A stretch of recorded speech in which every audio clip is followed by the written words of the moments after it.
Hello, and welcome to our new setup for the Anti-Contractor Home Podcast. My name is Chance. And I'm Belinda. And today we're going to talk about concrete in residential construction. Tell me a little bit about concrete, Miss Belinda. The chemistry behind it, or our perception of it, or... Can you tell me something first? Yeah. What's the difference between concrete and cement? So when you say cement, I think you're referring to Portland cement. So this is a little interesting. Is it like Kleenex versus tissue?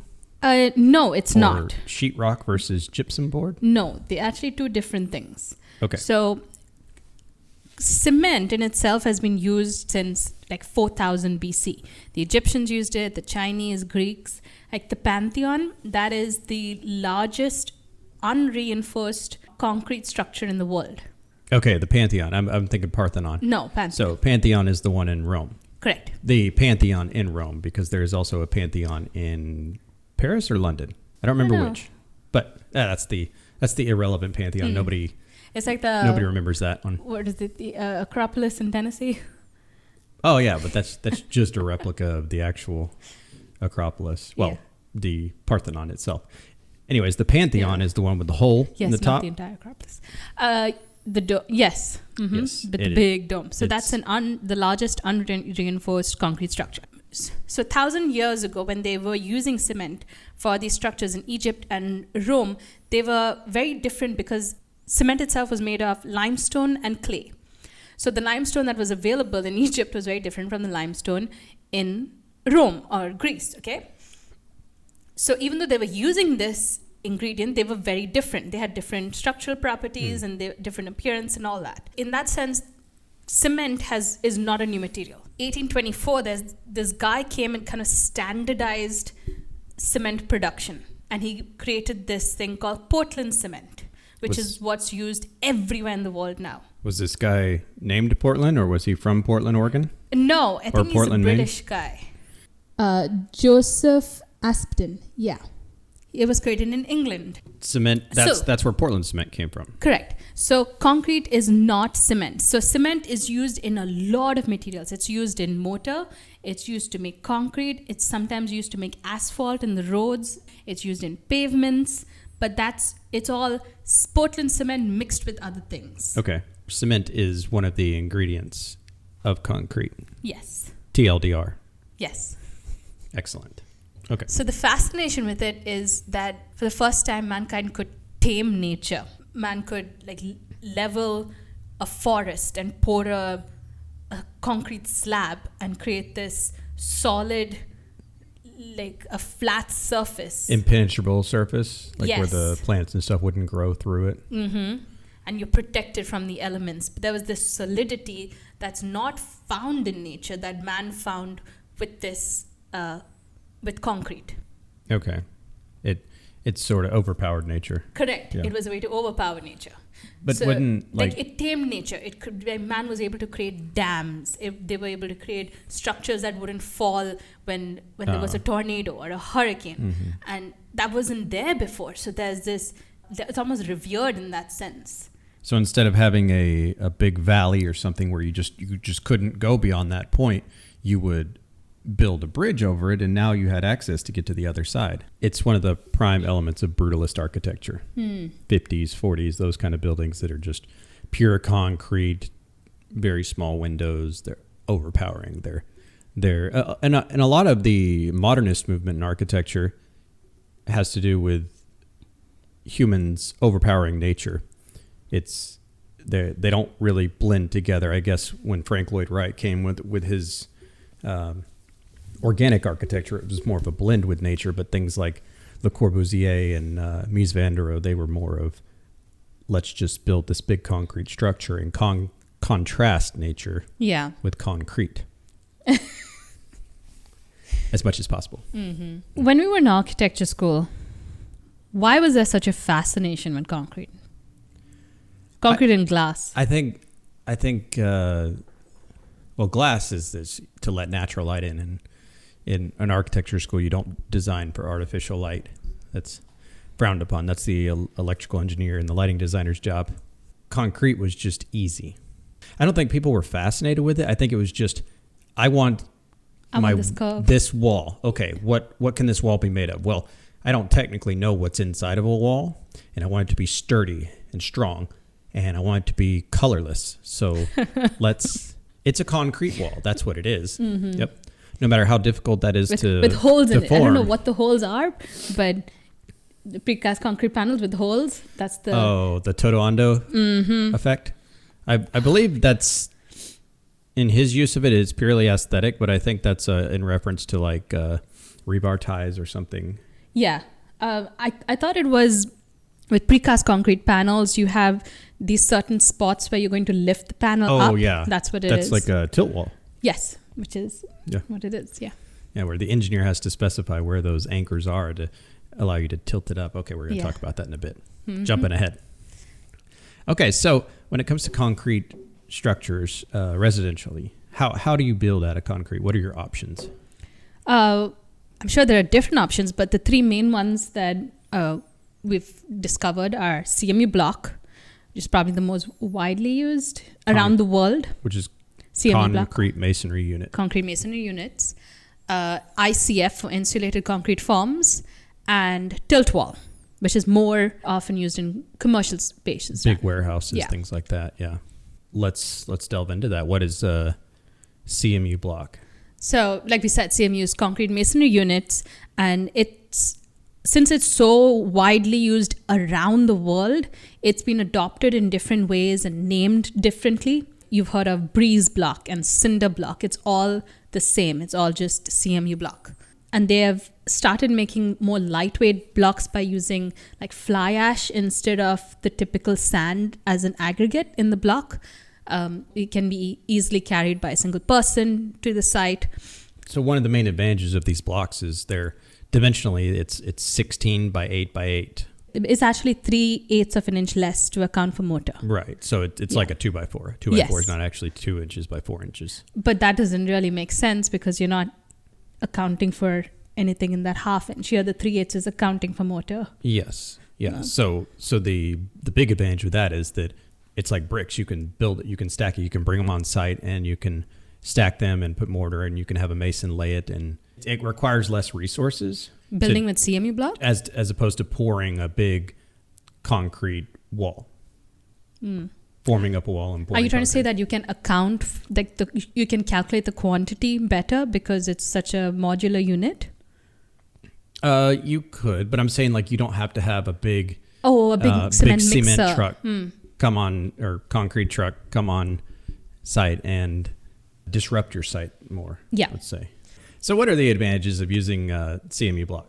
We kind of touched upon this in the beginning, the solidity of it, how it's long lasting. It's not going to be torn down by a hurricane. Yes, you'll see, for example, Puerto Rico, who just had the big earthquake, you can see, even though their structures were damaged, they build with CMU block, with big block houses, because they have a lot of seismic activity and they have big storms, big hurricanes coming through. So if they were to build with wood, I mean, that would be gone. Destroyed, the first time you had one of those events. I guess like in the States, they use wood more, but if you think about New Orleans, Louisiana, when the hurricane hit in the lower 9th ward, all those houses were completely destroyed, mainly because they were flooded. Yeah, they were flooded, but they were all made with wood. Mm-hmm. They couldn't withstand the floods. Right. So they rebuilt them with wood structures. But there's also, it has a lower VOC content than wood. That's volatile organic compounds. So it doesn't off gas. Like wood sometimes it's coated or soaked in certain chemicals. But when you put up a CMU wall, there's no like off gassing coming off that wall. Drywall is really important for multiple reasons. We don't really like it, but it hides the insulation away from you, and insulation is hazardous to your health. And even when wood gets rotten or something, even though it's behind the wall, it's not going to directly affect your health. Because of the drywall. The drywall protects it. It creates a seal. One advantage to drywall. Yeah. So what about the wood that we use in our house? I mean, the plywood? Yeah. Yeah, we use a sealant. That's why they say sealed, weight about 24, 48 hours for it to off gas. But the sealant that you buy nowadays, if you look at that polyacrylic stuff, it says low VOC content or no VOC content. Mm-hmm. Even when you buy paints now, the bare paints, that all says no VOCs. No VOCs, yeah. Yeah. Also, since it doesn't have an organic compound in it like wood does, it's resistant to mold and mildew. Bacteria can't grow on it. Okay, yeah, and it's termite free because you're not going to have termites Eating your. Yeah. They only like wood. Your home will last if built out of CMU block. I mean, it's a very solid, long-lasting structure. Yeah. Which is what we said. So what are the disadvantages? You've heard of the Freemasons, right? Oh, that symbol that you see, the protractor symbol, yeah. It's like a cult, right? Secret society. So in order to build a concrete block wall, you need a skilled mason because it's hard to stack the blocks straight. Yes. And use the right amount of mortar and get everything plumb. It's not so DIY friendly. I mean, you can take a stab at it. It can be done, but it requires skill. In itself, it's not that great of an insulator. Mm-hmm. Which was surprising to me. Yeah. Because you think, oh, a big solid concrete wall, just poured concrete, why is that not an insulator? But like the air has a very low R value. But it has thermal mass. So R value is not the most important thing, I Yeah. guess. Because that thermal mass will hold in the heat Yeah. during the day and then expel it to the interior at night. It feels like the Western world is obsessed with R values and adding EPS, extruded polystyrene foam. Oh. But if you look at Asia or in the East, whenever they do build with blocks, they rely more on the thermal mass to regulate the temperature in the home rather than all these extra things. And that's one thing we always thought about in architecture school was, you got these big concrete walls. You don't need insulation because you have thermal mass. So in reality, you do need insulation. And what people typically do is they'll put up these block walls and then they'll have to insulate the interior or the exterior with a rigid foam insulation, like you said, an EPS or? Yes. Yeah. That's on the inside. You would put, like you can either, again, buy some wood studs and frame out the inside of your walls, put a bat insulation or EPS insulation between those studs and then put drywall on. Mm-hmm. Or you can insulate the outside of your home with EIFS, which has a very bad reputation. Okay, what does it stand for? Exterior Insulated Finish System. Okay. So it's not a single product. It's several layers that are like plastered onto your wall, to your exterior wall. It's a complicated system that people just couldn't get right back in the 80s. And it led to these, everyone's heard of this, like hundreds of thousands of lawsuits all around the world against these EIFS companies. I don't think it's a single company. I think there's several different companies who are selling these EIFS systems. So but it led to this thing called the leaky condo lawsuits. Yeah. So is it because they couldn't waterproof it properly? Yes. Okay. And the company would say, hey, it was not done right by the installers, and then the installers would say it's the product's fault. Which is a whole nother subject on its own. Yeah. When it comes to insulation, which we'll discuss in a later podcast. But in general, you have to add insulation to your CMU block walls, which is a disadvantage. Yeah. Yeah. But I also read that in Texas in 2015, they prescribed new continuous insulation laws for CMU walls on both residential and commercial construction. It can either be put on the inside or the outside, but it has to. You cannot just have CMU block walls in Texas. By code? By code. Ouch. Yeah. That sucks. Yeah. That if you're building with CMU blocks, that's why people resort to using other systems, which we'll talk about in a bit. Okay. So outside of CMU block, there's what is growing to be a very popular movement. Very, very popular. Yeah. I'm going to say it's a cult, the ICF cult. Mm-hmm. If you watch any videos on ICF on YouTube, you start reading the comments and people swear by this ICF system. And I'm not going to lie, I think I want to join. It seems like a pretty amazing system to me. In theory, what is ICF? ICF stands for Insulated Concrete Forms. So similar to EIFS, it's not a single company selling these ICF modules. Blocks. Blocks. They're It's just a method of construction. Yeah, there's lots of companies that sell these blocks, and basically what it is it's a foam block. Well, it has foam EPS on about 2 inches of EPS on the outside and inside, and then it's got a plastic web in between. Yeah. That allows you to set your rebar. It's a holder for your rebar, and also serves as a wood stud because you can screw into this plastic. The EPS foam in itself has a lot of structural properties, so you can screw anywhere into this wall, and you have 150 pounds of strength, which is similar to a 2x4. I think that's inaccurate. The webs serve as furring strips with a pull-out strength of 150 pounds. The furring strips include hard points with a pull-out strength of 450 pounds. So you're right. Yeah. So you can only screw where that is? Yeah, but it's 6 inches on center, so... Pretty close. I mean, regular studs are 16 or 14. On the outside wall's 24, on the inside 16. 16 on the interior. Anyways, let's get back to these ICF blocks. Okay. So the general composition of these blocks is the 2 inches or so of EPS on the outside and inside. So that is not always just EPS, the exterior polystyrene. Sometimes it can be polyurethane, can be cement bonded wood fiber, or it can be cellular concrete. So the general way this works is that you have these blocks, and they're like Lego blocks. You can stack them up, lock them in place, and that forms your exterior wall. And you reinforce it with rebar, and then you have the concrete come on site and pour into these foam walls that you've formed, and that's your basic exterior wall. So it's insulation, structure, insulation. Yeah. That's your wall. Which gives it an amazing R value and the advantages of thermal mass as well. Yeah. And it also has like an STC rating of the sound transmission rating of 50, because you have 2 blocks of continuous insulation on the inside and the outside of the walls. You don't have any thermal bridging. So I think people like it so much because you can do whatever you want to the outside and the inside. Like with the CMU block wall, if you want to add something to the outside, you have to fur it out, add furring strips, or add wood. Here, like you can just directly put your stucco onto this after it's been sheathed and everything. Yes, you have to. Well, first you have to have some sort of moisture barrier on top of this foam on the outside, which is moisture barrier on any system is a complex system. Yeah, but you can have a traditional looking house on the outside. I don't know why you'd want to do that, but you can put your faux brick, you can put your hardy siding, shiplap, whatever you want to the outside of this.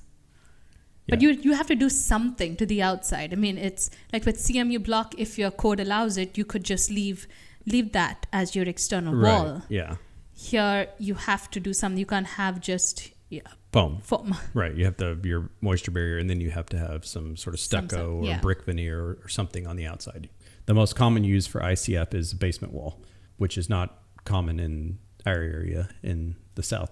A less common use is to actually build your exterior wall on your first floor of this ICF. But more and more people are starting to do it and starting to see the advantages of it. But then when you get to your roof, that's where the hybrid system comes in. You have to trim out your roof in wood or steel, and then are you losing everything that you tried to gain by using these ICF blocks? Not necessarily. So this is what I read. When you build with metal studs, when you build with wood studs, your walls can't stand alone. They need a roof to create this structure. When you build with ICF, your walls are fine by itself. You have a hurricane pass through, your walls are not going to fall down. Mm-hmm. So your roof is an independent structure in this sense. So it allows you a certain flexibility to do whatever you want with your roof. I mean, you can have flat roof, you can have sloped roof. Again, it goes back to that flexibility. You can have whatever you want on the outside. You can have whatever you want on your roof. You're not limited. Mm-hmm. But you have a very well sealed building. Yes. And so let's get into the specific advantages of ICF. Like you mentioned, thermal insulation, soundproofing, space to run conduit and plumbing. I don't understand that. So with a CMU block wall, it's a solid concrete wall and there are no holes in it. So if you ever want to run wires or conduit, you have to drill into this CMU block wall. You're saying to the outside of your house?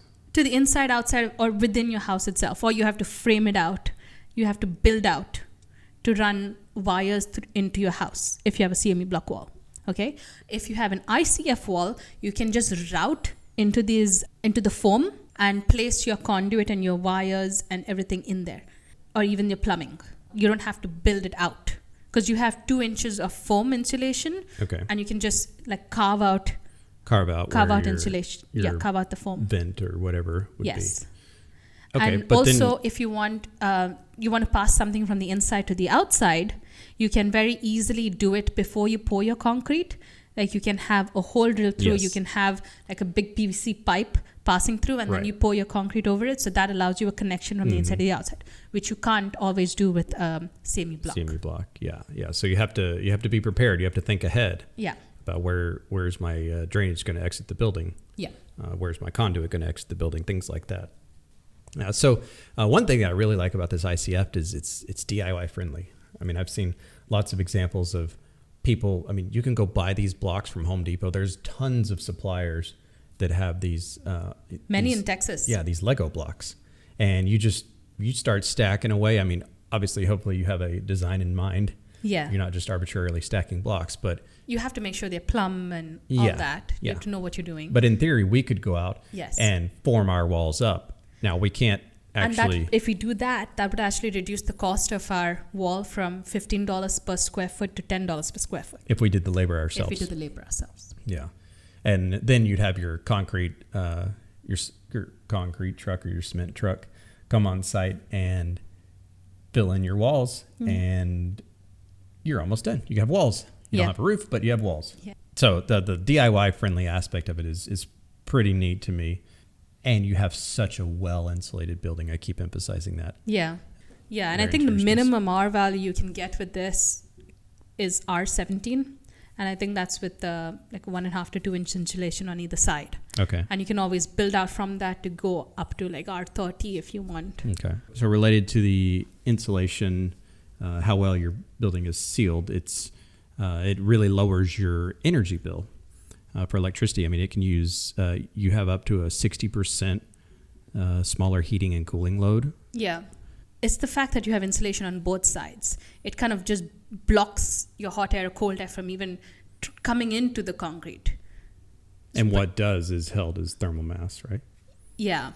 Like with wood just, it's like a permeable house. Yeah. It's very hard to... But even if you spray foam insulation on the inside, you're still letting the hot air or the cool air come up to that foam insulation. Mm-hmm. Your studs are getting hot or cold, and there's going to be some transfer of heat. Mm-hmm. And then I feel like when you do use the spray foam insulation that everyone's obsessed about now, there's going to be a temperature difference right there on the wall. Because if your foam insulation prevents that heat from escaping, the heat's going to either stay in that wall for a while before it can finally go back out. And that's on the inside, it's still cold. I don't know. That's one big issue with the spray foam, and I know we're getting a little bit off topic with that, is that if it's not done perfectly, it can cause issues with mildew and condensation building up, things like that. Yeah. So when it's done, I mean, everybody's rants and raves about it, but that's when it's done perfectly. Yeah. I bet they're going to find issues with that soon, and everyone's going to go back to batt insulation. Yeah, we'll see. Or maybe everyone's going to start doing ICF because of the cult. Okay, so it sounds great to me, but there's some disadvantages to it. Yes. And one is that it's expensive. Up front, your cost is going to be more expensive because you have to buy these blocks, set these blocks, and concrete is more expensive in itself than doing a wood frame construction or steel frame even at that. But it depends on what you're using these blocks for. Because if you use it for foundation walls, it's actually up to 40% cheaper. Like for the basement? For your basement, okay. Yes. Your basement and like from your foundation up to the ground level, it's 40% cheaper. If you're building up after that, then it gets more expensive. Right. But then you have the advantages that we discussed earlier. The other thing I read is yes, it is more expensive than building with metal studs or wood. But if you want to reduce the cost, since this is such a solid building block, you can have really large openings in your building. And you can have like a metal lintel spanning these openings. And it becomes a lot more cost effective in that way. Yeah. What I've seen is that you can do something like corner windows or something, and you have to frame it.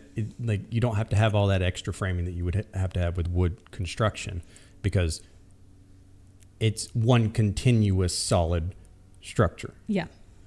So you're allowed some more flexibility with that. Which is that an advantage? That's an advantage. What, that you can have larger openings? Yeah. No, it's just a way to reduce cost.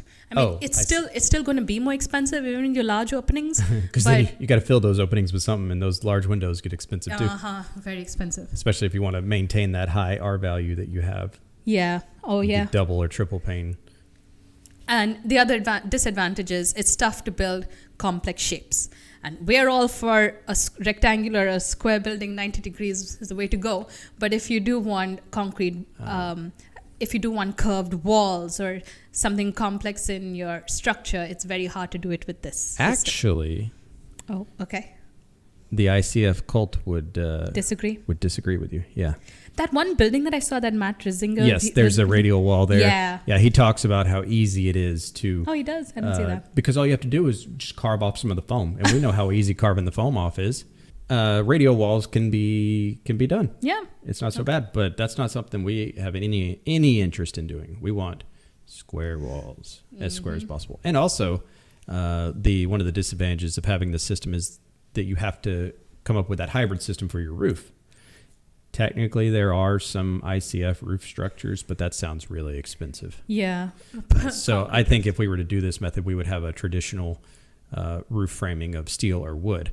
That being said, you can run your walls up and create a parapet and have a flat roof. Correct. And the nice thing about these ICF blocks is that you can put your roof hangers, you can install them before you pour your concrete. Yep. And then you pour your concrete in, they're set in place, and then you just set your joists on top and you're ready to go. And in our case, a flat roof sounds very appealing to us. The simpler the better, right? Yeah. When you do this and you pour your concrete, it's done. It's set. It's permanent. Mm-hmm. It's not going anywhere. No hurricanes or tornadoes. Your roof might go away when you get a tornado, but your walls are going to stay. Yes. And if you ever want to expand or renovate your house or cut an opening for a window. Yeah, it's going to be a major overhaul. Major. It's going to be very, very difficult. Yeah, it's going to be a lot. Because you're going to have to drill into concrete. It's not something you can do yourself. Very disruptive. Yes. I don't think it would compromise the integrity of the wall, but just drilling a hole into that. Jackhammering into your wall, yeah. Yeah, it's if you have your design planned out in the beginning and that's all you're ever going to want. For 100 years. Yeah. Then you're good to go. I think that's great. Mm-hmm. And then the other thing which is similar to the disadvantage of using CMU block is having a sleeve or something connecting from the inside to the outside. Because once you pour concrete onto that sleeve, it's putting a lot of pressure. Yeah. Like imagine having a PVC pipe going through your wall at the base, and then you have all the weight 10 of all feet the concrete of concrete sitting on that.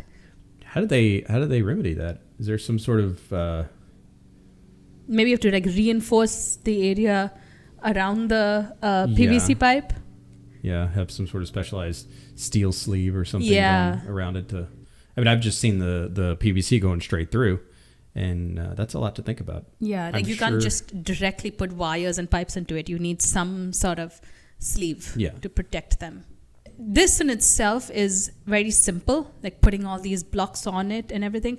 But everything you need to do to the outside of it is pretty complex. Yes, in order to get a moisture proof or to put that vapor barrier on the exterior of your ICF house, it's as complex as any other system, really. On any other system, you can probably just like staple your sheathing onto your OSB or whatever your exterior whatever your house is clad with. Here you have foam, so you have to glue it.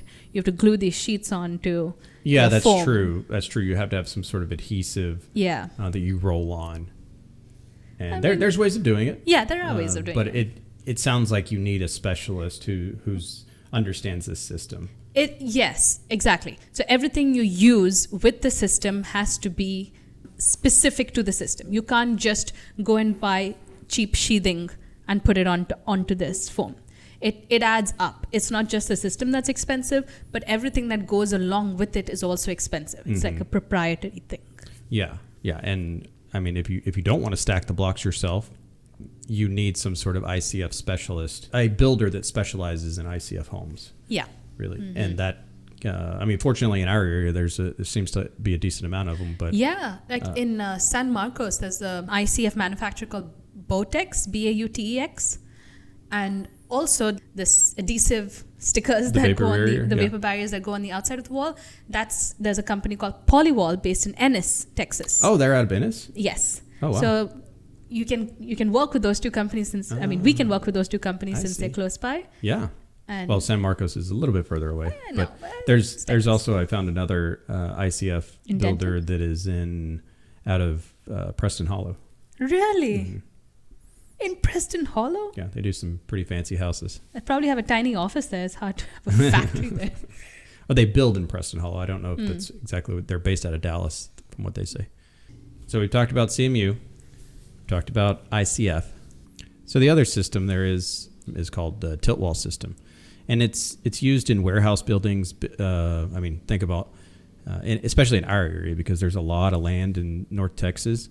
They build lots of these huge warehouses, Amazon warehouses, things like that, and they're all done with this tilt wall system, which is where you pour your concrete, your wall on site, you form it up on the ground, and then you literally tilt this concrete wall up into place. So it's a very fast method of construction, which is what because you are pouring a large wall in one go, waiting for the entire thing to cure, and then just lifting it up and you're done. Lift it up in place and bolting them together. Yeah. But there is one example of tilt wall used in residential construction, and that's the Schindler House in California, and was designed by Rudolf Schindler, I think in the 60s. He was BFFs with Neutra and Frank Lloyd Wright.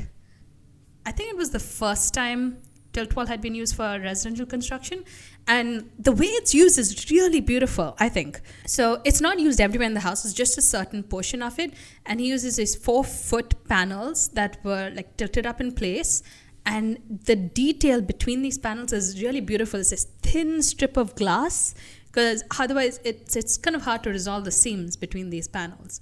So he chose to do it with a thin strip of glass that kind of lets more light in and emphasizes the fact that they are separate panels. Don't you need like an expansion joint between the two? Who cared back then? I know. Yeah. I'm just thinking about in they use glass as an expansion in warehouses today. What do they use? I think they use a kind of foam. Yeah, an expansion joint. Expansion foam, yeah. But there's also precast insulated panels. That's also pretty popular. And that's basically tilt wall. It's only done in a factory and then brought to the site. Okay. But it's the same thing. It's erected on site, so tilted up in place. So it's a large panel, a large concrete panel. But if you think about this, like tilt wall and precast concrete panels, it's the complete opposite of ICF. So ICF is a sandwich of insulation, concrete, insulation. Tilt wall is concrete, insulation, concrete. It's 3 layers. Your insulation is embedded between 2 layers of concrete. Oh, and these precast panels? Yes, okay. And tilt wall as well. So do you have to frame it out and insulate it again? I don't think so. But most people would in factories, you don't see it framed out. It's just the exposed panel. So they have to use a pretty significant amount of insulation between those 2 concrete panels. Or they don't care too much about the temperature of the inside of their factory. Yeah. And like one of the major disadvantages is it's not monolithic, first of all. Like the entire wall is comprised of separate panels. But even the attachment to your foundation, it's just you have like rebar or bolts sticking out of your foundation, anchor bolts, and it sits on there. Yeah, and these are these concrete panels structural? Because I know whenever I see tilt wall construction, you build out your columns and then your steel joist, and then you just tilt your walls up, and that just sort of encloses your building. I don't think they're structural in itself like ICF, Yeah. because you always see them braced at an angle, like when they're holding in place, and then you have your roof structure, and that creates a structural building. Yeah. Just the walls in itself aren't structural. Right. So if you see the erection of a tilt wall building, you'll see the structure up first, and then you'll see a steel structure, and then you'll see the tilt wall panels come up. Yeah. On the inside. I don't know. They have structural properties, shear properties, I'm sure, but Yeah. it's not a fully engineered system until it's connected to The roof. the roof structure. Yeah, exactly. Okay. Yeah. But that's not commonly used in residential. We just think it could have some potential. I have one thing that might change your mind. One Okay. advantage. You don't need drywall when you use this system. Why is that? Because you have your insulation inside these two concrete panels. Okay. You don't have that advantage when you're using CME block. You don't have that advantage when you're using ICF. But when you're using tilt wall or precast panels, you don't need drywall. But if you use CMU block and you put your insulation on the outside, you don't need drywall. Continuous insulation on the outside. Yeah. Yeah, I guess so. Yeah. And then with ICF. But you have to use EIFS on the outside, and we don't. To be a little wary of EIFS. Yeah, you have to use. You could use SIPs, right? I mean, Yeah. It seems like it would be overkill. Yeah, but that would be you could use SIPs. Yeah. The aesthetic, it's kind of like the interior of a modern museum or something. You have Yeah. these concrete panels, which is appealing to us. But then you think about, okay, well, if I want to hang my TV on the wall, I have to drill into concrete. I have to use some Tapcon screws and get the hold in there. So I feel like after going through this podcast, I feel very similar to how we ended the steel podcast last week. It makes me sad because I had this vision in my head of how steel and concrete can do anything, and that's the one material we have to use, because that's the perception we have when we're in school. Why is that? It still can do anything, almost. Yeah, but you always think that it's way superior to wood. Mm-hmm. One thing is each of these systems has their advantages and they have their disadvantages. I mean, the reason people use wood is because it's the cheapest system out there, Yeah. and it performs good enough. Good enough, yeah. I mean, if we were all in Norway and had lots of money, we would probably all do ICF houses, right? So I think that's a good segue into what we'll discuss next week, because we've talked about wood construction, we've talked about steel, and we've talked about concrete, but we've delved into a little bit of the advantages and disadvantages of each.